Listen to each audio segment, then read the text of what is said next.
સમાચાર ગોંડલ નાગરિક બેંકની યોજાયેલી ચૂંટણીને લઈને પ્રાપ્ત થઈ રહ્યા છે। ચિત્ર સ્પષ્ટ થઈ ગયું છે। નાગરિક બેંકની ચૂંટણીમાં પૂર્વ ધારાસભ્યના પુત્ર અને હાલ જૂનાગઢ જેલમાં બંધ ગણેશ જાડેજા સહિત ભાજપ પ્રેરિત તમામ 11 ઉમેદવારોનો વિજય થયો છે।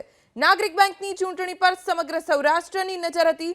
નાગરિક બેંકમાં ભાજપનો ભગવો લહેરાયો, જ્યારે કોંગ્રેસ પ્રેરિત યતીશ દેસાઈ સહિત તમામ ઉમેદવારને હારનો સ્વાદ ચાખવો પડ્યો। પૂર્વ ધારાસભ્ય જયરાજસિંહ જાડેજાના પુત્ર જ્યોતિરાદિત્યસિંહ જાડેજા ઉર્ફે ગણેશ જાડેજા પ્રથમવાર ચૂંટણી લડ્યા અને વિજેતા પણ થયા।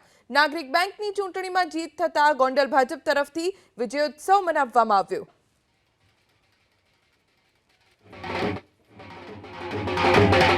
ગોંડલના લોકોએ ચુકાદો આપી દીધો છે કે આ ગ્રાઉન્ડમાં તમારે કાંઈ કરવાનું નથી।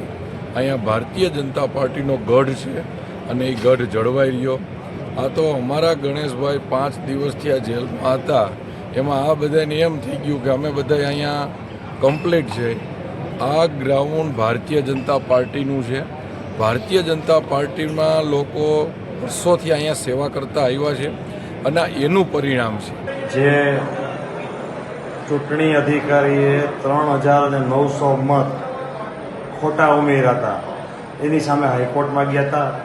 હાઈકોર્ટે ડાયરેક્શન પણ આપ્યું હતું કે 115D સહકારી કાયદાની કલમ 115D મુજબ આ ચૂંટણી કરવી અને એની મતદાર યાદી તૈયાર કરવી।